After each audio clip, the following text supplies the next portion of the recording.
បាទសួស្តីអ្នកទាំងអស់គ្នា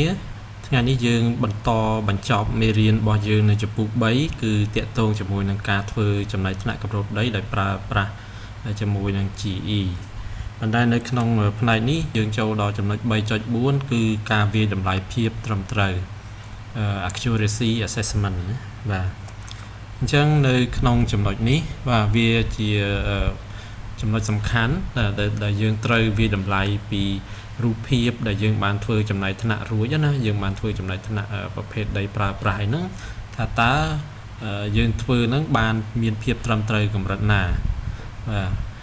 មិនមែនចេះធ្វើឲ្យតែបានរួចពីដៃអញ្ចឹងបន្ទាប់ពីយើងធ្វើបានណាយើងត្រូវឆែកមើលភាពត្រឹមត្រូវរបស់ផែនទីរបស់យើងឬក៏លទ្ធផលនៃការធ្វើចំណាយថ្នាក់របស់យើងអញ្ចឹងនៅទីនេះក្នុងវិធីសាស្ត្រនៃការធ្វើយើងនឹងប្រើវិធីសាស្ត្រមួយគឺបំបែកtraining sample របស់យើងទៅជា2ចំណែកណាដោយចៃដន្យណាដែលយើងបានដៅចំណុចយកជា training sample ណាដែលយើងបានបរៀនម៉ាស៊ីនណានេះយើងបានចាំហើយយើងបានដៅថាអូនេះជាផ្ទៃទឹកនេះជាដីស្រែនេះជាដីព្រៃបាទអញ្ចឹងយើងយកចំណុចទាំងអស់ហ្នឹងឧបមាថាយើងមានចំនួន100ចំណុចណាសរុប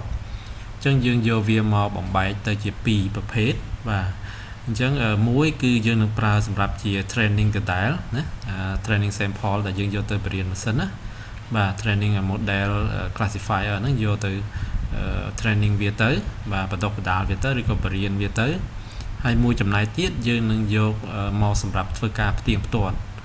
ហ្នឹងមានន័យថាមកថាយើងមាន100ចំណុចយើងដាក់ training មកថា70ចំណុចយើងទុកនេះ30ចំណុចប៉ុន្តែនៅក្នុងកូដហ្នឹងគឺយើងជ្រើសរើសដោយចៃដន្យណាបាទអញ្ចឹងចំណុចទាំង100ហ្នឹងគឺពេលដែលយើងយកហ្នឹងយើងប្រកាសហើយយើងឆែកមើលណាយើងយកទៅបរៀនម៉ាស៊ីនណាយើងប្រកាសថាចំណុចនីមួយៗគឺត្រឹមត្រូវពីព្រោះយើងយកដូចជាផ្ទៃទឹកណាដីទន្លេដីស្រែអីហ្នឹងយើងដៅលើទីតាំងដែលយើងប្រកាសណាយើងប្រកាសក្នុងចិត្តថានោះគឺត្រឹមត្រូវហើយអញ្ចឹងមានន័យថាយើងយក30ណា30ចំណុចឧទាហរណ៍ណាយើងយក70ចំណុចបរៀនវាប៉ុន្តែយើងទុក30ចំណុចនេះដើម្បីធ្វើការផ្ទៀងផ្ទាត់ពីព្រោះយើងគិតថាចំណុចនោះគឺត្រឹមត្រូវអញ្ចឹងយើងយកវាទុកដើម្បីផ្ទៀងផ្ទាត់បានដែរណាបាទយើងផ្ទៀងផ្ទាត់ថាតើការធ្វើចំណាយថ្នាក់របស់យើងហ្នឹងបានត្រឹមត្រូវកម្រិតប៉ុណ្ណាបាទអញ្ចឹងនៅពេលដែលយើងបានបរៀនម៉ាស៊ីនបាទបរៀន model ដើម្បីធ្វើការបែងចែកឬក៏ធ្វើចំណាយថ្នាក់ហ្នឹងអញ្ចឹងអ្វីដែលយើងបានបរៀនហ្នឹងវានឹងធ្វើចំណាយថ្នាក់រូបភាពទាំងមូលណាយើងមានរូបភាពមួយផ្ទាំងអញ្ចឹងយើងបរៀនវាទៅប្រមាណចំណុចអីទេណាប្រហែលថា100ឬឥឡូវយើងមិនកាត់នៅសល់តែ70អញ្ចឹងអា70ហ្នឹងវាធ្វើចំណាយថ្នាក់ទូទាំងរូបភាពតែម្ដងទោះបីទូទាំងរូបភាពហ្នឹងឧទាហរណ៍ថាក្នុងរូបភាពហ្នឹងមាន10000 pixel អ្វីដែលយើងធ្វើយើងបរៀនវាហ្នឹងបានតែប្រហែលជា100 200 pixel ទេឧទាហរណ៍អញ្ចឹងណាប៉ុន្តែអា pixel នៅសល់រាប់ពាន់អីទៀតនោះគឺវានឹងធ្វើចំណាយថ្នាក់ដោយផ្អែកទៅលើអ្វីដែលយើងបន្តបដាលវាណាវាធ្វើទូទាំងរូបទាំងមូលតែម្ដងបាទហើយបន្ទាប់មកយើងអាចធ្វើការប្រៀបធៀបតម្លៃដែលធ្វើចំណាយថ្នាក់ហ្នឹងណាបាទយើងតម្លៃនៃចំណាយថ្នាក់មានថាដូចជាប្រភេទដីប្រើប្រាស់អីខ្លះដីស្រែផ្ទៃទឹកដីព្រៃអីហ្នឹងផ្សេងហ្នឹងបាទជាមួយនឹងអ្វីដែលនៅសល់នេះ30នេះណាបាទឧទាហរណ៍មិនណាបាទយើងយកប្រៀបធៀបវាទៅបើសិនជាអ្វីដែលយើងធ្វើចំណាយថ្នាក់យើងធ្វើទៅអាកន្លែងហ្នឹងក្នុងផែនទីវាថាដីស្រែហើយស្រាប់ចំណុចដែលយើងដែលជ្រើសរើសចៃដន្យមានមួយចំណុចឈរលើនឹងដែរបាទដែលចំណុចហ្នឹងយើងបានដៅថាដីស្រែអញ្ចឹងដីស្រែជាន់ជាមួយដីស្រែអញ្ចឹងវាត្រូវណាបាទប៉ុន្តែអាហ្នឹងស្រាប់classify ថាកន្លែងហ្នឹងជាទីប្រជុំជនឧទាហរណ៍ណាមកប្រភេទទីប្រជុំជនប៉ុន្តែ validation របស់យើងនេះដែលយើងយកមកផ្ទៀងផ្ទាត់យើងដៅកន្លែងនោះថាជាដីស្រែអញ្ចឹងយើងខុសមួយ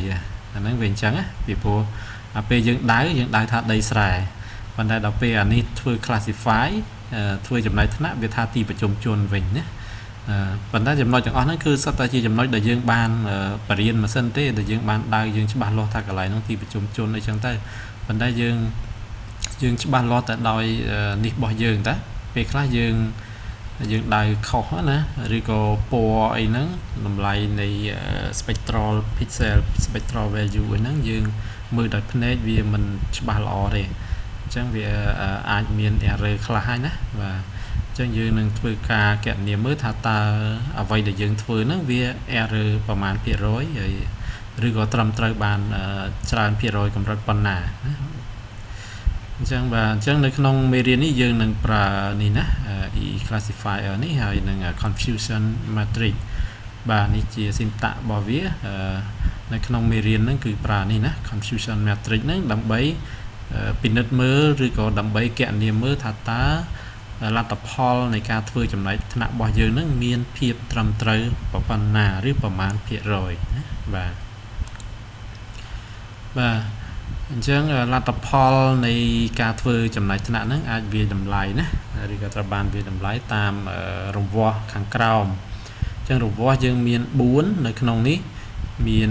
overall accuracy ឬក៏សេកាត់ថា OA ណាបាទអញ្ចឹងអានេះមានន័យថាឆែកមើលទាំងអស់ថាតើយើងធ្វើនឹងត្រូវប្រមាណភាគរយសរុបមកថា pixel វាសរុប1000 pixel ហើយយើងធ្វើត្រូវបាន850 pixel អញ្ចឹងមានន័យថាយើងធ្វើត្រូវបាន 85% ណាឧទាហរណ៍ណាហើយបើនិយាយឲ្យលេខដែលស្រួលយល់ទៀតមកថា pixel 100% 100យើងធ្វើត្រូវបាន85អាហ្នឹងមានថាយើងត្រូវបាន 85% ណាឧទាហរណ៍យ៉ាងហើយមានរង្វាស់មួយទៀតគឺ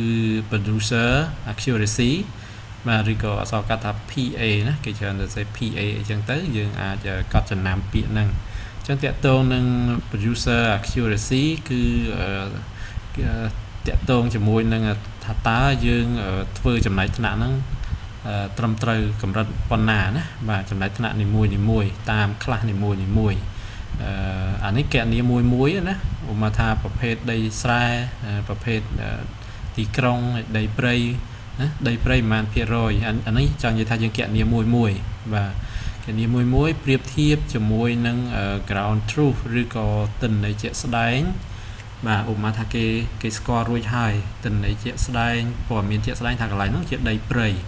បាទហើយថាតើយើងថាវាជាដីព្រៃប្រមាណដងឬក៏ជាដីព្រៃប្រមាណភាគរយហើយយើងកន្លែងខ្លះយើងអាចថាជាទីក្រុងជាដីស្រែដីអីចឹងទៅអញ្ចឹងវាខុសខ្លះវារើខ្លះបាទរង្វាស់មួយទៀតគឺ consumer accuracy CA ណាបាទមានន័យថាតើយើងអាចទុកចិត្តឬក៏អាចស្របតាមអីជាមួយនឹងការបាទប៉ាន់ស្មាននៅក្នុងចំណែកថ្នាក់មួយនោះបានប្រមាណភាគរយបន្តិចទៀតយើងនឹងទៅកណនាហើយចុងក្រោយគឺរង្វាស់ kappa coefficient បាទតកតងជាមួយនឹងការប្រៀបធៀបបាទការប្រៀបធៀបរវាងការធ្វើចំណែកថ្នាក់ហ្នឹងបាទជាមួយនឹងការដាក់ឲ្យមកថាតើវាល្អកម្រិតប៉ុណ្ណាបាទអាហ្នឹងតកតងជាមួយនឹងស្ថិតិថាវាស្របគ្នាកម្រិតប៉ុណ្ណាអូខេឥឡូវជាឧទាហរណ៍នេះជាតារាង matrix អញ្ចឹងជាឧទាហរណ៍អានេះដាក់ដល់6ចំណែកថ្នាក់ណាអញ្ចឹងយើងធ្វើមុនតែ5ចំណែកថ្នាក់ទេប៉ុន្តែនេះជាឧទាហរណ៍ដល់6អញ្ចឹង0យើងមើលទៅនេះណា0នេះព្រៃឈើឧទាហរណ៍អញ្ចឹងណា1តំណាំ6ផ្លែ2ដីទនេ3ទីប្រជុំជន4វាស្រែហើយ5ផ្ទៃទឹកនេះណាយើងចំណាំមើលនេះបាទអញ្ចឹងជា overall accuracy មិញនេះណាវាមាន overall accuracy នេះណានៅកន្លែងនេះបាទអញ្ចឹងមុននឹងចូលដល់ overall accuracy យើងអាចមើលមួយសិនបាទអានេះខាងនេះគេហៅថា producer accuracy ណាយើងមើលតាមជួរដេកនេះបាទធៀបជាមួយនឹង ground truth បាទអញ្ចឹង ground truth ឬក៏ព័ត៌មានជាក់ស្ដែងបាទដែលយើងដឹងនៅលើព្រៃដែលគេផ្ដល់ឲ្យយើងនោះថាមានស្រាប់ណាបាទយើងប្រៀបធៀបជាមួយនឹងឧបមាថាផែនទីមានស្រាប់បាទជាផែនទីយោងឧបមាថាផែនទីហ្នឹងគេប្រាប់យើងមកថានៅកន្លែងនេះដីព្រៃណានៅកន្លែងនេះដីស្រែដីអីរួចហើយអញ្ចឹងយើងដែលធ្វើនេះបាទតើយើងបានធ្វើត្រូវតាមផែនទីដែលមានស្រាប់នឹងអត់ណាយើងធ្វើចំណែកថ្នាក់មែនប៉ុន្តែធៀបជាមួយគេមានស្រាប់ណាគេបានចុះវាស់វែងផ្ទាល់នោះគេច្បាស់ 100% ឧទាហរណ៍អញ្ចឹងចំណែកយើងគឺយើងធ្វើ classification ណាយើងបង្កើតយើងប្រើ model ហើយយើងបរៀនម៉ាស៊ីនយើងដៅចំណុចទៅនេះទៅនោះអីចឹងណាបាទ ហើយថាតើអ្វីដែលយើងធ្វើនេះធៀបជាមួយនឹងជាក់ស្ដែងហ្នឹងតើយើងធ្វើត្រូវប្រមាណភាគរយឥឡូវឧទាហរណ៍លេខ0ណាយើងមើលតាមជួរដេកលេខ0គឺប្រេឈើលេខ0នេះបាទជួរដេកនេះឧទាហរណ៍ថាអានេះបើយើងបូកសរុបទៅណាមកជួរដេកនេះ23 25 28អញ្ចឹងមានន័យថាម៉េចមានន័យថាតាមរយៈគេចុះវាស់វែងផ្ទាល់នៅដីគេថាប្រេឈើមានតម្លៃឧបមាថាចំនួនណាចំនួន pixel ឬក៏ hectare អញ្ចឹងចុះណា28 hectare ឧទាហរណ៍ណាប៉ុន្តែនៅនេះយើងនិយាយថា pixel ចុះនិយាយ hectare អាចងាយយល់ជាងបាទប៉ុន្តែខ្ញុំនិយាយជា pixel ចុះព្រោះតាក់ទងរូបភាពណាអូខេអញ្ចឹងអ្វីដែលយើងធ្វើត្រូវគឺបានតែ23 pixel ទេអញ្ចឹង2 pixel ច្រឡំជាមួយលេខ1ច្រឡំជាមួយដីតំណាំណាហើយ3 pixel ទៀតច្រឡំជាមួយលេខ4នេះជាមួយវាលស្រែបាទអញ្ចឹងវា error ប៉ុណ្នេះអញ្ចឹងយើងត្រូវបានតែ23ទេណាបាទ23ក៏ច្រើនដែរយើង error តិចទេហើយដល់ពេលយើងបូកបញ្ចូលគ្នាមកជួរហ្នឹងអានេះ28ណាបាទ28មានថាសរុបអញ្ចឹង23ចែកឲ្យ28ទៅបាទយើងឃើញ 0.82 បាទ 0.82 គុណនឹង100ណាគឺស្មើនឹង 82% ណាឃើញលេខចេះក៏បានដែរយើងឃើញអញ្ចឹងយើងដឹងថា 82% អញ្ចឹងមានថា producer accuracy សម្រាប់ចំណែកថ្នាក់ព្រៃឈើណាលេខ0នេះលំដាប់លេខ0នេះគឺយើងធ្វើត្រូវបាន 82% បាទគឺខ្ពស់ហើយណាអត់ទេខុសតិចតួចណា 82% 80ឡើងអាចទទួលយកបានណាបើសិនជាយើងធ្វើទៅបានតែត្រឹម30ឬក៏ 40% ប្រហែល28យើងធ្វើអានេះត្រូវបានតែ10មើលអានេះខុសមកអានេះខ្លះមកអានេះខ្លះមកអានេះខ្លះបាទអញ្ចឹងយើងបានតែ 40% អីចឹងទៅអញ្ចឹងយើងត្រូវកែណាយើងត្រឡប់ទៅមើលនេះចំណុចយើង trend វិញណាដែលយើងដៅមួយនឹងវិញយើងត្រូវកែវាត្រូវថែមទៅតាណាទៀតណាបាទដើម្បីប្រាប់ម៉ាស៊ីនបាទប្រាប់ថាអូនេះដីព្រៃនេះដីព្រៃមើលកន្លែងណាវាមិនមែនព្រៃទេយើងលុបចោលវិញចំណុចដែលយើងបានធ្វើក្នុងមេរៀនសប្តាហ៍មុនណាបាទអញ្ចឹងខាងក្រោមមកគឺដូចគ្នាដែរណាបន្តបន្ទាប់នេះណាដូចអាលើអញ្ចឹងណារបៀបតារាងនេះគឺយើងមើលតាមអញ្ចឹងដូចលេខ1បាទតំណាំនេះចូលដល់នេះលេខ1ជាមួយលេខ1នេះណាបាទប្រៀបធៀបគ្នាអញ្ចឹងលេខ1យើងបូកសរុបទៅ40 43 48អញ្ចឹង48យើងធ្វើត្រូវបាន40ណាខុសច្រឡំជាមួយនឹងព្រៃឈើតំណាំច្រឡំមួយព្រៃឈើ3 pixel ហើយច្រឡំជាមួយនឹងវាលស្រែនេះ5 pixelអញ្ចឹងយើងត្រូវបាន40យើងគណនាទៅណាបូកចូលគ្នា40ចែកឲ្យ48យើងបាន 83% បាទក្រោមនេះអញ្ចឹងដូចគ្នាដែរណាយើងមើលដូចគ្នាលេខ2យើងមើលដល់កន្លោនេះលេខ2ជាប់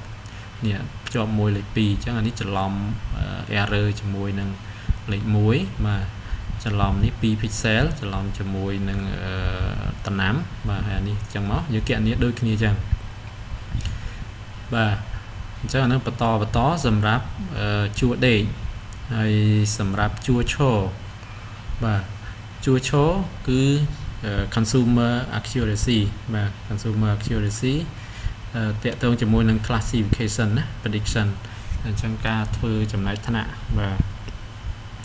អញ្ចឹង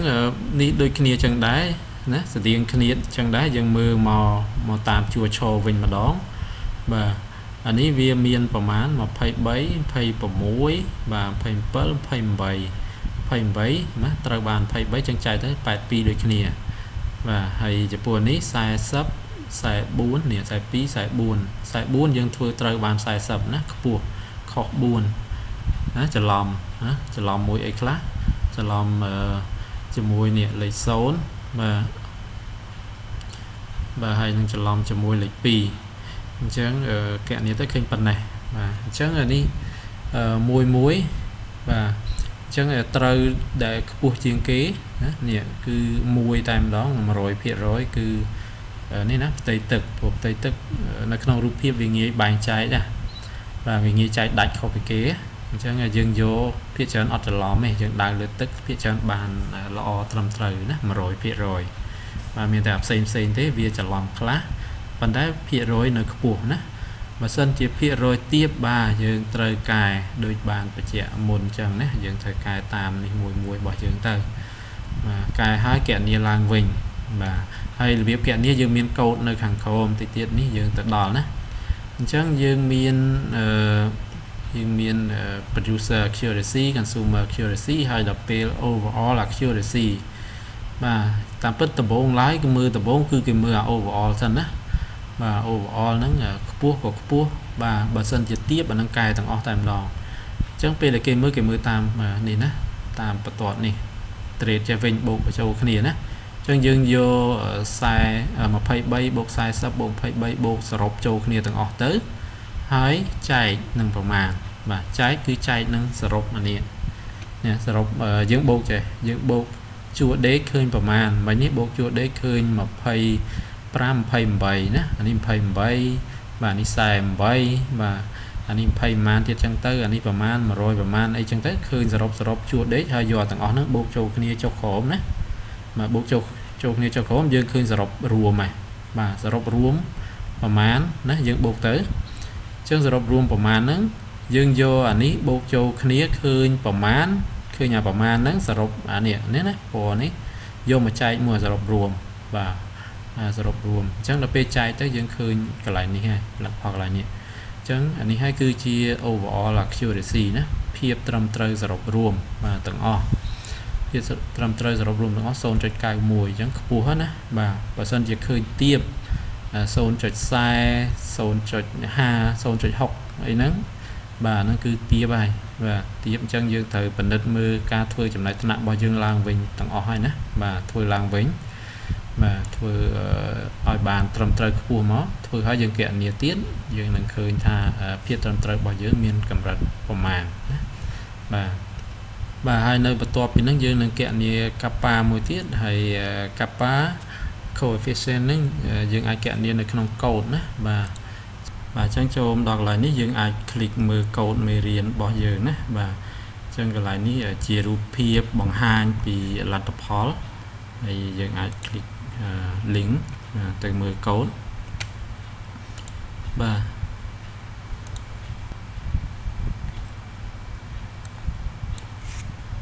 ទទីតាំងនេះយើងធ្វើនៅខេត្តកែបបាទនេះលទ្ធផលប៉ុណ្ណេះហើយតាំងអានេះកែប GCP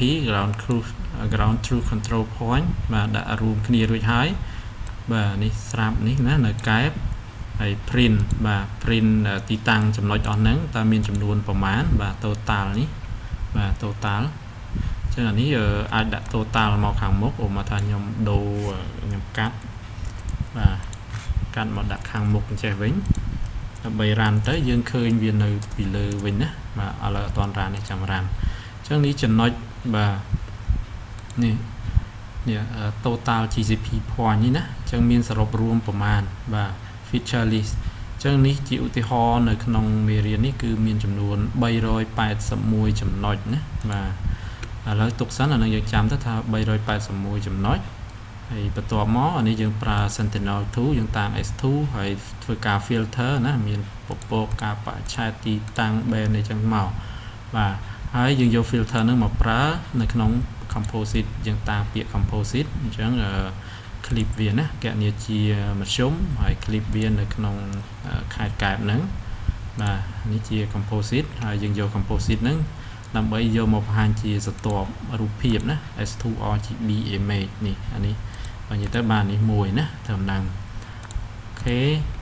ហើយបន្ទាប់មកយើងចាប់ផ្ដើមនេះ add random column ហើយ split ណាហើយបំបែកអា GCP ហ្នឹងទៅជា2ចំណែកណាជា training ហើយ validation អញ្ចឹងតាំងកែប GCPS នេះបាទយកកែប GCPS ឈ្មោះដដែលហ្នឹង .random column បាទ random column មានថាយើងបំបែកវាដោយចែកដន្យបាទ split វាណាទៅជា2ចំណែកដោយចែកដន្យហើយអានេះយើងគ្រាន់តែដាក់ random ចឹងសិនហើយមកដល់ក្រោមណាបានចាប់ផ្ដើមបំបែកអញ្ចឹងជា comment ប្រាប់ថាឥឡូវយើងសាកល្បងណាយក 70% ជា training ហើយ 30% សម្រាប់ផ្ទៀងផ្ទាត់បាទអញ្ចឹងយើងតាំង2ណាបាទយើងតាំង training GCP 1ហើយមួយទៀត validation GCP 1អានេះផ្ទៀងផ្ទាត់ណាអញ្ចឹង training យើងយកការ GCP នឹងមក filter ណាកូដចឹងមក và random វាយក 70% ជាដាក់ 0.7 ចេះណាអានេះកូដចូលមក less than 70% ហើយ validation យក 30% ណាដូចគ្នាចឹងមកនេះយក 30 អានេះ less than អានេះ greater than equal អានេះមានថាធំឬស្មើណាបាទធំឬស្មើនឹង 30% បាទនេះដឹងថាតូចជាង 70% ចឹងនេះបំបែកនេះណាកូដនេះយើងតាំងយើងតិចទៀតយកនេះទៅប្រើបាទតាំងជាបំបែកយក training 70ហើយផ្ទៀងផ្ទាត់30បាទចឹងកន្លែងនេះ overlay point ណាទៅលើរូបភាពបាទ overlay point ទៅលើរូបភាពបាទគ្រាន់តែបង្ហាញអញ្ចឹងយើង print ឥឡូវ print training បាទអានេះតកតមួយ training តាំងពាក្យ training ហើយយក training GCP នេះយើងបំបែកយកវា 70 នេះបាទអញ្ចឹងយើង print មក 70% ស្មើប្រហែលចំណុចណាកូដនេះមួយកណាត់ប៉ុណ្នេះណាដើម្បីបង្ហាញថាយើងយកបំបែកវា 70% ប្រហែលចំណុចយើងនេះលទ្ធផលនៅនេះណាបាទអញ្ចឹង266ចំណុចណាសម្រាប់ training ចានេះដូចគ្នាដែរខ្ញុំអាចយក training នេះយកមកដាក់ខាងមុខវិញដើម្បីឲ្យអក្សរនេះវានៅពីលើអញ្ចេះវិញបាទយើងអត់ដូរក៏អត់អីដែរអត់អីទេណាខ្ញុំដូរនេះទៅអានេះយើងលុបខាំមកចុងក្រោយវិញហើយត run បានវាដំណើរការណាបើលើអត់តនេះអូខេហើយធម្មតាដូចនេះចឹងណាយើងដូចមេរៀនសប្តាហ៍មុនចឹងពេលដែលយើង training ម៉ាស៊ីនរួចយើងបរៀន model នៅក្នុងម៉ាស៊ីនរួចណាយើងយក266ចំណុចណាដូចយើងដើររួចយើងត្រូវធ្វើ classification ណាធ្វើចំណែកថ្នាក់អញ្ចឹងយកវាមកធ្វើចំណែកថ្នាក់សិនអញ្ចឹងយើងតាំងនេះ classifier ហើយយើងប្រើ random forest នេះ53ណា training នេះមកអញ្ចឹងយក266ចំណុចហ្នឹងយកមកបរៀន model random forest នេះបាទយកមកប្រាប់វាហើយចេញជាលទ្ធផលបាទនេះលទ្ធផលពេលដែលយើងធ្វើចំណែកថ្នាក់បាទយើង add layer ហ្នឹងមកដាក់ពណ៌អីមកណាអញ្ចឹងលទ្ធផលនេះរូបភាព classify នេះណាបាទនេះរូបភាពដែលធ្វើចំណែកថ្នាក់រួចអូខេហើយបន្ទាប់មកអានេះ display GCP បាទមកដល់នេះអញ្ចឹង GCP ចំណុចនេះណាយើងចង់បង្ហាញវាណាអញ្ចឹង display វាគ្រាន់តែយើងកន្លែងនេះ style ដោយសប្តាហ៍មុនអញ្ចឹងបើយើងដាក់ពណ៌យើងដាក់រូបរាងវាណា diamond អញ្ចឹងមក outline អីគេពណ៌សអញ្ចឹងមកបាទយើងកែបន្តិចទេអាហ្នឹងកូដមកប៉ុណ្ណឹងបាទហ្នឹងគ្រាន់តែតាក់ទងជាមួយនឹងការបង្ហាញឥឡូវតាក់ទងជាមួយមេរៀនយើងថ្ងៃនេះវិញគឺកណនីភាពត្រឹមត្រូវនៃនេះអ្វីដែលយើងបានធ្វើ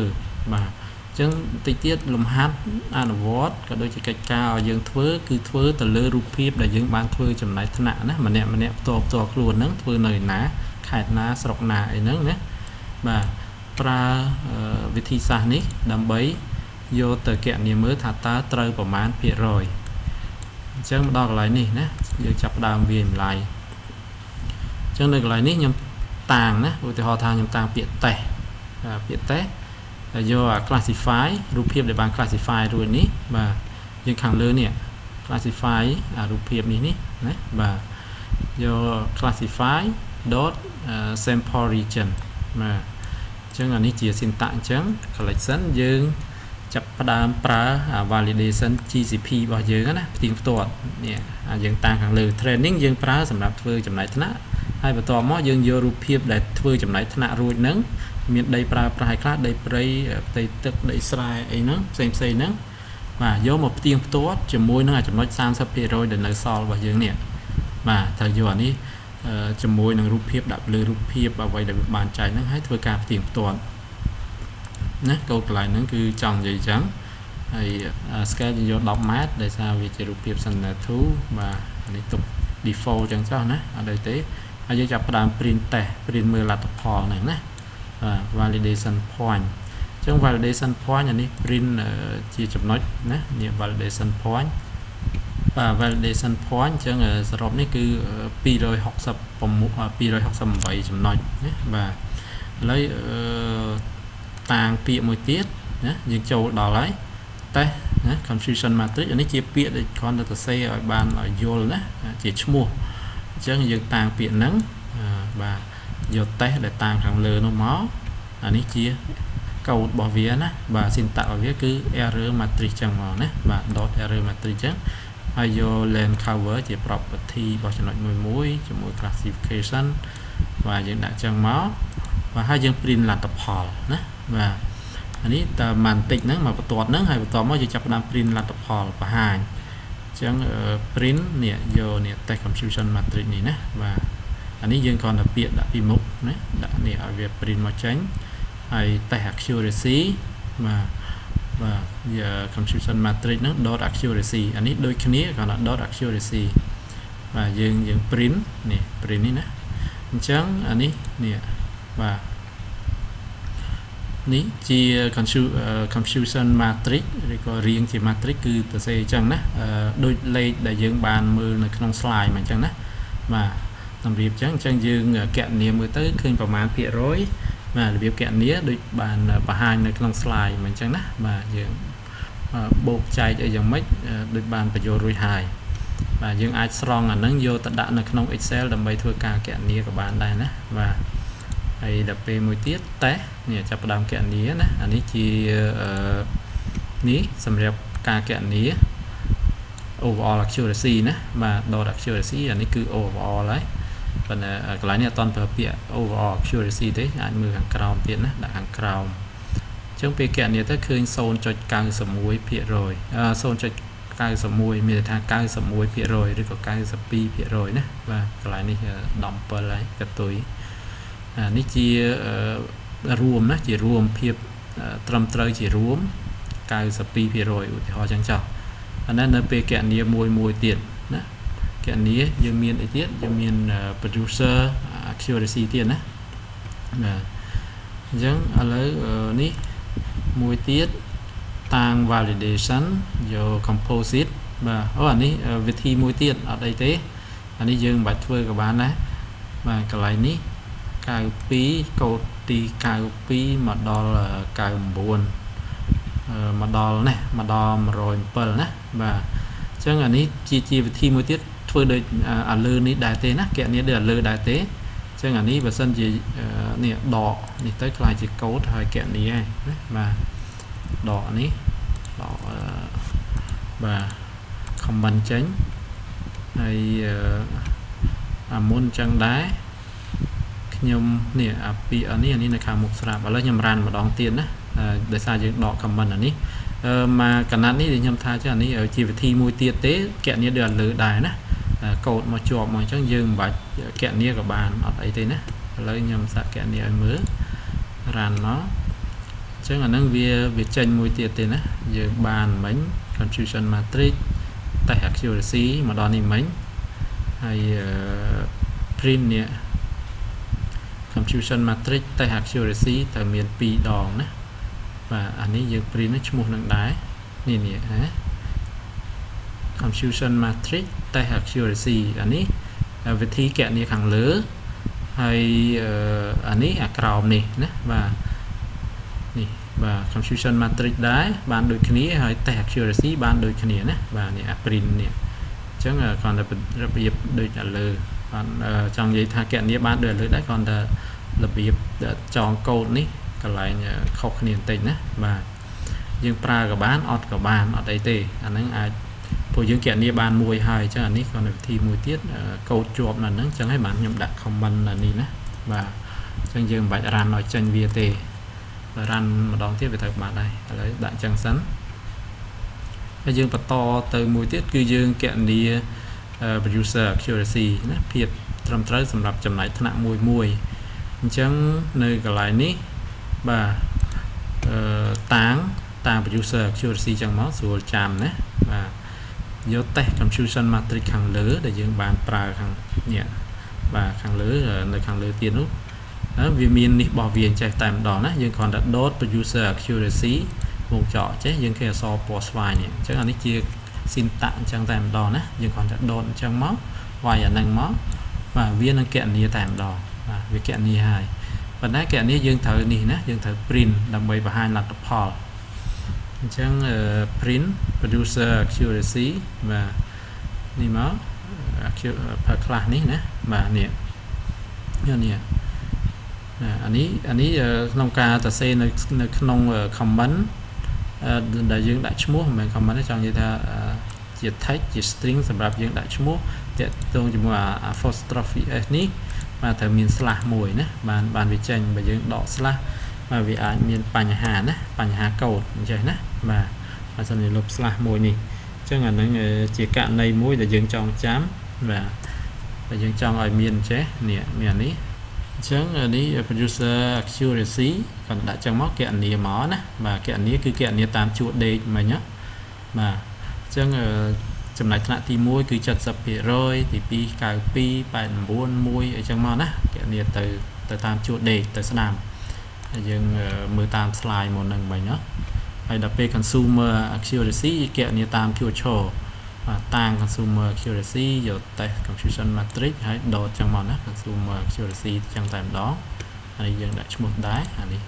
យើង print លទ្ធផលនេះ print តែនេះមកនេះព្រោះយើងតាំងឈ្មោះហ្នឹងអញ្ចឹងអានេះគណនាតាមជួរឈរណាបាទជួរឈរយើងមាន6ដូចគ្នាដែរបាទណាដូចក្នុងតារាងដែលបានបង្ហាញខុសលេខអីតិចតួចណាបាទប៉ុន្តែអាហ្នឹងជារបៀបគណនាយើងមើលអញ្ចឹងណាបាទគេលោយើង print អញ្ចឹងមើលយើងមើលអត់យល់យើងអាចមើលត្រឡប់ទៅមើល slide បញ្យល់ពីតារាងមិញបាទហើយ kappa coefficient បាទអានេះវាស់វែងណាវាស់វែង agreement ថាការយកស្របគ្នាឬក៏យកព្រមគ្នាណារវាងអ្វីដែលយើងបានធ្វើចំណាយថ្នាក់ជាមួយនឹងទិន្នន័យជាក់ស្ដែងទិន្នន័យយោងទិន្នន័យដែលវាស់ផ្ទាល់នៅលើផ្ទៃដីឬក៏ទិន្នន័យយោងផែនទីដែលមានស្រាប់ត្រូវ 100% ហើយអានេះដែលយើងធ្វើចំណាយថ្នាក់ថាតើអាពីរហ្នឹងវាមានភាពស្របគ្នាប៉ុណ្ណាណាបាទអញ្ចឹងតាំងពាក្យว่า kappa អញ្ចឹងមក test confusion matrix .kappa ណាអញ្ចឹងមកហើយយើង print មកអញ្ចឹងកន្លែងនេះ kappa coefficient នេះស្តៀងនឹងអាតួលេខខាងលើណាគិតពី0ទៅ1ទេណាប៉ុន្តែបើសិនជាយើងគិតជាភាគរយក៏វាស្តៀងគ្នាដែរវាជិត 100% មានថាវាល្អប៉ុន្តែបើគិតថា0ទៅ1មានថា 0.88 វាជិតដល់1ណាបាទអញ្ចឹងវាខ្ពស់ហើយអញ្ចឹងមានថាការធ្វើចំណាយថ្នាក់ហ្នឹងគឺត្រឹមត្រូវកម្រិតខ្ពស់ហើយណាបាទហើយចុងក្រោយគឺ overall accuracy overall accuracy តាំងអញ្ចឹងមកយក test confusion matrix ដែរ .accuracy ណាដូចឲ្យលើអញ្ចឹងគ្រាន់តែយើងកន្លែងនេះបាទគ្រាន់តែដាក់ពាក្យ overall accuracy ម្ដងឃើញ 0.91 ដដែលទេណាអាកន្លែង test នេះណាបាទអញ្ចឹងបន្ទាប់ពីយើងធ្វើចំណាយថ្នាក់រួចណាយើងធ្វើផែនទីការប្រើប្រាស់ដីណាបែងចែកតាមប្រភេទអីមួយរួចយើងត្រូវធ្វើនេះណាការវាយតម្លៃនេះរបស់យើងនឹងឯងណា accuracy assessment ហ្នឹងទៅលើផែនទីរបស់យើងលទ្ធផលរបស់យើងហ្នឹងថាតើត្រឹមត្រូវប្រមាណភាគរយបាទយើងធ្វើអាហ្នឹងទៅដើម្បីបញ្ជាក់ថាផែនទីរបស់យើងហ្នឹងដាក់ទៅឲ្យគេបាទគេពិនិត្យមើលថាគេពិនិត្យមើលលើចំណុចអស់ហ្នឹងថាតើផែនទីយើងគួរទុកចិត្តបានអត់ណាប្រើប្រាស់បានអត់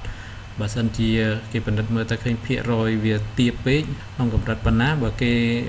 គេតម្រូវឲ្យយើងធ្វើឲ្យបានកម្រិតថា 85% ឡើងបើយើងធ្វើបានទាបជាងហ្នឹងយើងត្រូវកែតម្រូវហើយ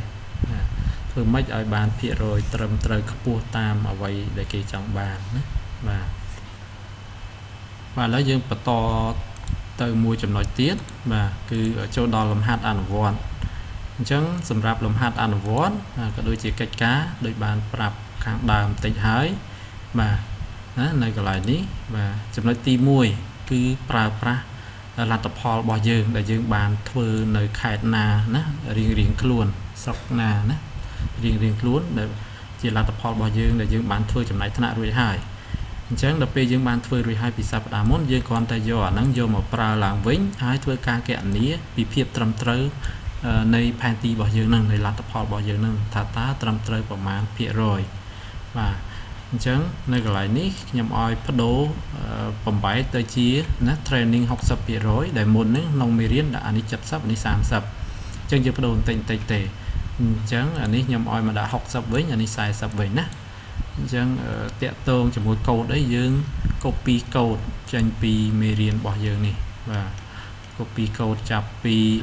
កន្លែងនេះតែហ្នឹងទៅណាបាទកន្លែងបំបែកណាបាទយើងបំបែកចាប់ពីណាមកបំបែកមាន30នេះណាបាទនេះអានេះយើងបដូរទៅជា 0.6 អានេះ 0.4 ហើយខាងក្រោមមួយទៀតបាទយើងសាកកែតម្រូវតិចតួចអីទៅសម្រាប់តម្រូវទីតាំងរបស់យើងហើយធ្វើការគណនាមើលថាតើបានប្រមាណភាគរយបាទ